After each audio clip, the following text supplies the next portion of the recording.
Video में। और इस वीडियो में दोस्तों बात करेंगे कि अपना इंट्रोडक्शन कैफ़े दे और एक अच्छा जॉब इंटरव्यू दोस्तों कैफ़े क्रैक करे। चाहे जितनी अच्छी कंपनी हो, सबके जॉब इंटरव्यू दोस्तों क्रैक करा दूंगा। ऐसा तरीका दोस्तों मैं इस वीडियो में आपको बता दूंगा। तो चलिए शुरू करते हैं दोस्तों। स्टेप वाइज चलेंगे, हर एक स्टेप में मैं आपको अलग अलग चीज़ें बताऊंगा और आपको उसको फॉलो करना है और उसी फॉर्मेट में अपना इंट्रोडक्शन देना है और उसी फॉर्मेट में आपको अपना एक अच्छा इंटरव्यू, जॉब इंटरव्यू दोस्तों क्रैक करना है।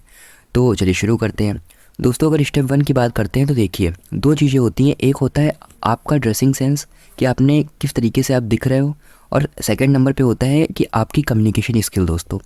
अब अपनी कम्युनिकेशन स्किल दिखाने का जो मौका होता है वो आपको तभी मिलता है जब आपका ड्रेसिंग सेंस दोस्तों अच्छा होता है। मतलब कि एक कहावत होती है, डोंट जज a book by its cover, मगर एक्चुअल लाइफ में ये कहावत बिल्कुल चेंज हो जाती है। वहाँ पे हो जाता है जज a book by its cover. मतलब कि जब आप इंटरव्यू देने जाओगे तो वहाँ पे जो एचआर बैठा होगा या बैठे होंगे, वो क्या करेंगे, वो आपको आपका जो ड्रेसिंग सेंस होगा, मतलब कि आपके बाल वाल सही होने चाहिए, आपके चेहरे पे वो कॉन्फिडेंस होना चाहिए, वो मोटिवेशन होना चाहिए, उसको देख के जज करेगा कि आपकी पर्सनैलिटी आगे चल के कैसे होने वाली है। मगर दोस्तों अगर आपका ड्रेसिंग सेंस अच्छा ही नहीं होगा, आप अच्छे से, आपके बाल झड़े नहीं होंगे, आप नींद में लग रहे होगे, आपके चेहरे पे वो कॉन्फिडेंस नहीं होगा, तो वहीं पहले ही राउंड में आपको बाहर कर दिया जाएगा। तो आपको कम्युनिकेशन स्किल दिखाने का मौका ही नहीं मिलेगा। और कम्युनिकेशन स्किल दिखाने का मौका ही नहीं मिलेगा तो फिर आप अपनी जो आपकी टेक्निकल स्किल है वो क्या दिखाओगे। आपके पास देखिए दोस्तों, आपके पास चाहे जितनी नॉलेज हो दुनिया की, चाहे अपार नॉलेज हो, मगर वो नॉलेज दिखाने का जो मौका होगा वो आपको तभी मिलेगा जब आपका ड्रेसिंग सेंस अच्छा होगा। क्योंकि ड्रेसिंग सेंस सबसे पहली प्रायोरिटी हो जाती है। रियल लाइफ में आप ज़रूरी आप एजुकेशन को पहली प्रायोरिटी मानते होंगे, मगर इंटरव्यू में आपको पहली प्रायोरिटी अपना ड्रेसिंग सेंस रखना होना चाहिए कि आपने जो आप इंटरव्यू देने जा रहे हो वहाँ पे आप किस तरीके से जा रहे हो, किस तरीके से आपने अपने फॉर्मल जो कपड़े हैं वो पहन रखे हैं, किस तरीके से आपका हेयर स्टाइल है। उन सब चीज़ों में आपको सबसे पहले आपको यहाँ पे नोटिस करना चाहिए और सबसे पहले ध्यान देना चाहिए। उसके बाद आपकी आती है कम्युनिकेशन स्किल। अब कम्युनिकेशन स्किल में क्या होता है, देखिए कम्युनिकेशन स्किल का मतलब समझिए कि एक इंसान, एक होता है कि बोल लेता है कोई, एक होता है बोलना आता है। अब बोल तो हर इंसान लेता है, लेकिन बोलना आता बड़े कम लोगों को है। मतलब कि लहजा, आप बोल तो हर इंसान लेगा, मुंह तो सबको भगवान ने दिया हुआ है, मगर लहजा क्या होता है, मतलब कि आप कितनी नरम आवाज़ में बात कर रहे हो। नरम रखनी है, गरम नहीं रखनी है। तेज़ बोलना है, सामने वाले को सुनाई देना चाहिए, पिच आपकी हाई होनी चाहिए, मगर उसमें ये नहीं दिखना चाहिए कि आप लड़ रहे हो। मतलब लहजा आपका बड़ा ही अच्छा और बड़ा ही सही होना चाहिए, ठीक है। जो इस चीज़ पे आपको ध्यान देना है कम्युनिकेशन स्किल पे। इंग्लिश आपको आनी चाहिए। आप अपने आप को, आपसे पूछेंगे tell me about yourself, आपसे पूछेंगे, क्वेश्चन आपको देंगे, तो यहाँ पे आपको इंग्लिश में जवाब देना पड़ेगा, तो आपको इंग्लिश अच्छे से आनी चाहिए। अब दोस्तों देखिए, अगर आपको इंट्रोडक्शन तो इंग्लिश में आना चाहिए, मगर अगर आपको इंग्लिश नहीं भी आ रही है या फिर वहाँ पर आपको इंग्लिश नहीं बोल पा रहे हो, कई बार क्या होता है कि आप नहीं बोल पाते हो क्योंकि वहाँ पे आपको थोड़ी सी घबराहट हो रही होती है, तो वहाँ पे आपको क्या करना है, वहाँ पे आपको बाईलिंगुअल यूज़ करना है। बाईलिंगुअल का मतलब ये है कि आप हिंदी इतने अच्छे तरीके से बोलो और बीच बीच में इंग्लिश के ऐसे ऐसे वर्ड डाल दो कि सामने वाला खुद ब खुद इम्प्रेस हो जाए आपसे। मतलब कि हिंदी भी इतनी अच्छी बोली जा सकती है कि आपकी इंग्लिश लोग जज ही नहीं कर सकते हैं कुछ जगहों पे दोस्तों। लेकिन इंग्लिश तो सीखना ज़रूरी है, तो इंग्लिश तो दोस्तों आप सीख ही लीजिएगा। तो यहाँ पे अगर बात करते हैं दोस्तों कम्युनिकेशन स्किल की, तो कम्युनिकेशन स्किल में आपको इंग्लिश आनी चाहिए। Tell me about yourself पूरा इंग्लिश में आप जवाब देने वाले हो। वहीं पे दोस्तों कम्युनिकेशन स्किल में आपको लहजा आना चाहिए। मतलब कि आप किस टोन में बोल रहे हो, टोन है ना, टोन। मतलब कि देखिए, इस दुनिया में हर इंसान बहरा है, तो बोलना तेज है, सुनाई सबको देना चाहिए, मगर दोस्तों प्यार से। तो ये हो गया कम्युनिकेशन स्किल। और फिर उसके बाद क्या हो जाता है, उसके बाद आ जाती है आपकी टेक्निकल स्किल, जो आपने पूरे साल दोस्तों सीखी होती है। लेकिन कई बार क्या होता है दोस्तों, अगर आपकी ड्रेसिंग सेंस अच्छा है और कम्युनिकेशन स्किल दोस्तों अच्छी है, आपके चेहरे पे मोटिवेशन है, कॉन्फिडेंस है दोस्तों, तो यहाँ पे आपको इन्हीं दो चीज़ों को देखते हुए हायर कर लिया जाता है, रख लिया जाता है। क्योंकि उनको पता होता है कि आपके अंदर अगर मोटिवेशन है और आप ड्रेसिंग सेंस आपका अच्छा है, आप अच्छे से मैनेजमेंट चीज़ें कर लेते हो, तो अपनी कंपनी का काम तो आपको सिखाई देंगे, चीज़ें तो आपको सिखाई देंगे। मगर अगर आपके पास कम्युनिकेशन स्किल ही नहीं है, आपके पास ड्रेसिंग सेंस ही नहीं है, बेसिक चीज़ें ही नहीं है, तो आपको वो सिखाएंगे क्या, जब आपके पास मोटिवेशन ही नहीं है, कॉन्फिडेंस ही नहीं है लोगों से बात करने का, है ना। अब सेकंड नंबर पे एक सबसे बड़ी चीज़ आ जाती है कि आपको जब बात करनी है तो आपको आंखों में आंखें डाल के बात करनी है।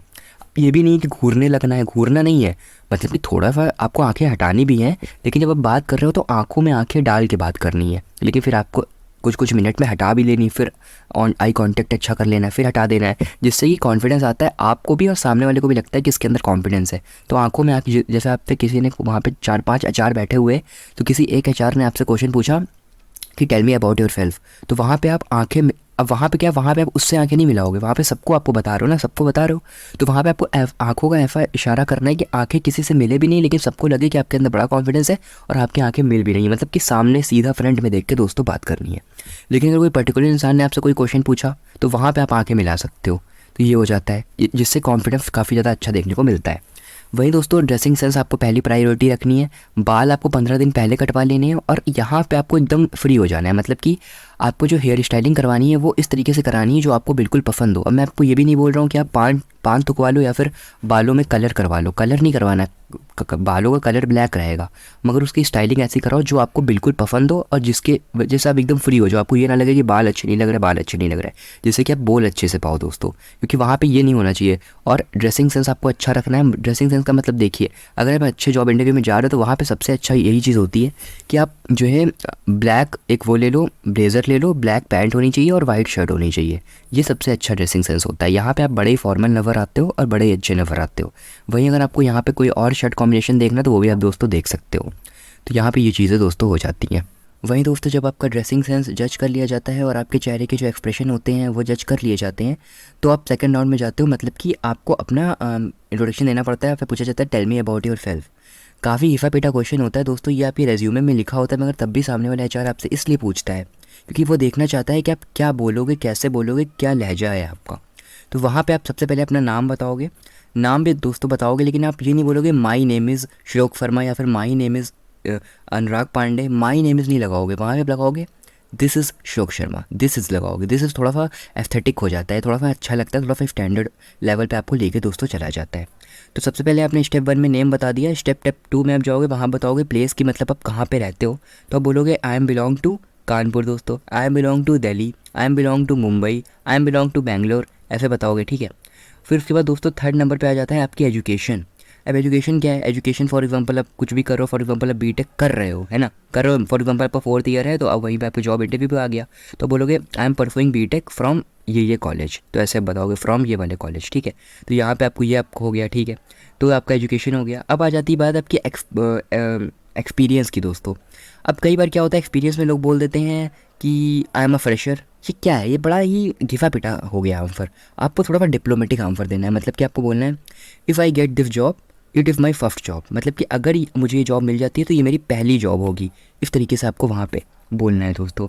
वहीं फैमिली के बारे में बताने की ज़रूरत होती नहीं, क्या ही बताओगे वहाँ पे अपने पापा का नेम, मम्मी का नाम या फिर घर वालों का नाम ही क्यों बताओगे। वहाँ पे जॉब आप जहाँ करने जा रहे हो उनको क्या मतलब है आपके घर वालों से, उनको मतलब आपसे है ना, आप पे काम करवाएंगे वो। तो फैमिली तो आप हटा ही दीजिए, फैमिली अगर आप कहीं गए हो ऐसे नॉर्मल इनफॉर्मल कहीं गए हो तो वहाँ बता सकते हो। फिर बात आ जाती है दोस्तों आपकी वीकनेस की या फिर आपकी हॉबीज़ की दोस्तों। तो यहाँ पे मैं आपको दोस्तों एक चीज़ बता दूँ, आपकी जो ओरिजिनल वीकनेस है और ओरिजिनल हॉबी है वो आप अपने दिल में छुपा के और संभाल के रखिए, मगर वहाँ पे जब आप अपनी वीकनेस बताओगे और हॉबीज़ बताओगे तो वो वही बताओगे जो उस कंपनी के लिए फ़ायदे, जिस हॉबी से या फिर जिस वीकनेस से उस कंपनी का नुकसान ना हो रहा हो, उस कंपनी को कोई इम्पैक्ट दोस्तों ना पड़ रहा हो, भले ही वो गलत भी हो क्यों ना हो। जो आपकी ओरिजिनल है वो अपने आप दिल में बसा के रखें, मगर जो आप जहाँ पे हो, जिस एटमॉस्फेयर में या फिर जिस माहौल में आप उस समय हो, उस माहौल के हिसाब से आपको अपनी हॉबीज़ और अपनी वीकनेस बतानी रहती है वहाँ पे, और अपनी दोस्तों स्ट्रेंथ बतानी होती हैं।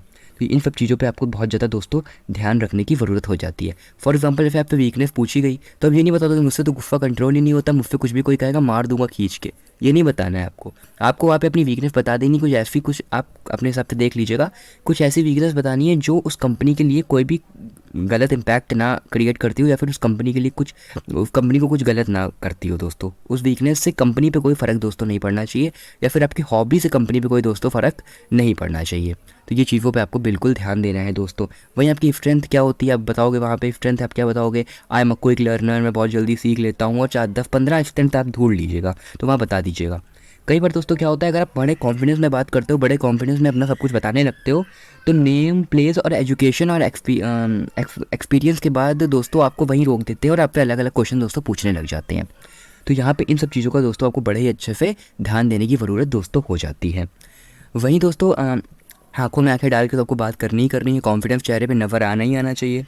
और दोस्तों देखिए, कॉन्फिडेंस लाने का सबसे आसान तरीका ये होता है कि जब आप जॉब देने जा रहे हो तो दो ही चीज़ें होंगी, आपका होगा या फिर नहीं होगा। तो क्यों ना आपके चेहरे पे वही वाला कॉन्फिडेंस हो कि आपको लगे कि आपका हो ही जाएगा, और अगर आपका यही वाला कॉन्फिडेंस रहेगा तो आपका हो ही जाएगा दोस्तों। तो ये चीज़ आपको ध्यान करके रखनी है, क्योंकि और ज़्यादा कुछ हो नहीं जाएगा एंड धरती तो पलट नहीं जाएगी, आप मर तो जाओगे नहीं। आपका होगा या फिर नहीं होगा, और नहीं होगा तो बाकी किसी और कंपनी में होगा। लेकिन वहाँ पे अगर आपका हो, ये तो पता नहीं ना कि होगा या नहीं होगा, तो क्यों ना आप अपना 100% नहीं 101% दो वहाँ पे। तो ये इन सब चीज़ों पे आपको दोस्तों ध्यान रखने की ज़रूरत हो जाती है। अब कई बार क्या होता है, एचआर में फ़ीमेल और मेल कॉम्बिनेशन बैठा होता है, तो वहाँ पे आपको फ़ीमेल जो होती है उनको भी सेटिस्फाइड करना है, मतलब कि अपने इम्प्रेस करना है, और जो मेल्स बैठे हैं उनको भी इम्प्रेस करना है। तो वहाँ पे थोड़ा सा आपको और इम्प्रेसिव बनना पड़ता है, थोड़ा सा और अच्छे से जवाब देने पड़ते हैं, और ऐसा मतलब कि लहजा आपको लाना पड़ता है जो दोनों लोग ही समझ सके और दोनों लोग आपसे ऐसे ऐसे क्वेश्चन पूछ सके जिससे आपकी जॉब एकदम फिक्स दोस्तों हो जाए। कई बार क्या होता है दोस्तों, फॉर एग्जाम्पल मैं बताऊँ, दो लोग थे। तो एक इंसान जो था उसको बड़ी नॉलेज थी, सब कुछ आता था, लेकिन प्रॉब्लम ये थी कि उसको ड्रेसिंग सेंस नहीं मालूम था, पर्सनैलिटी डेवलपमेंट नहीं हुआ था उसका फॉर एग्जांपल, और बोलना नहीं आता था, कम्युनिकेशन स्किल नहीं आती थी, बड़ा नॉलेज थी भैया उसको। और दूसरे नंबर पे एक आदमी था, उसको नॉलेज तो थोड़ी कम थी, मगर चेहरे पे मोटिवेशन, कॉन्फिडेंस और ऐसा मतलब लगता था कि सब कुछ आता है, और क्या ड्रेसिंग सेंस बड़ा अच्छा था, और साथ में कम्युनिकेशन स्किल बड़ी अच्छी थी, प्यार से बात करने का तरीका बड़ा मालूम था उसको। दोनों का जॉब इंटरव्यू हुआ एक ही कंपनी में, और जो जिसको सब कुछ आता था उसको पहले राउंड में बाहर कर दिया गया क्योंकि उसका ड्रेसिंग सेंस अच्छा नहीं था, चेहरे पे एक्सप्रेशन नहीं थे। और जो दूसरा था तो उसका क्या था, उसको नॉलेज तो थोड़ी कम थी मगर कॉन्फिडेंस बहुत था, और उसकी जॉब लग गई। और इस समय पे वो सबसे अच्छे लेवल पे है, और जिसका ड्रेसिंग सेंस थोड़ा सा कम अच्छा था, कम्युनिकेशन स्किल नहीं थी, बात करना नहीं आता था, वो अभी भी कम लेवल पे है, लेकिन पढ़ने में बड़े तेज थे दोनों। तो दोस्तों पढ़ाई तो मैटर करती है, मगर पढ़ाई से ज़्यादा मैटर करता है आपका ऊपरी सब कुछ, है ना। ऊपर तौर पे देख के लोग अंदाज़ा लगाते हैं कि आप कैसे हो और क्या हो। तो चेहरे पे आपको कभी व्यक्त ही नहीं करना है कि आपको ये नहीं आता, वो नहीं आता, ये नहीं। आपको जान लेना है मुझे ये नहीं आता, मुझे ये जान लेना है, समझ लेना है, मगर दिखाना नहीं है कि मुझे ये नहीं आता, मुझे ये नहीं आता।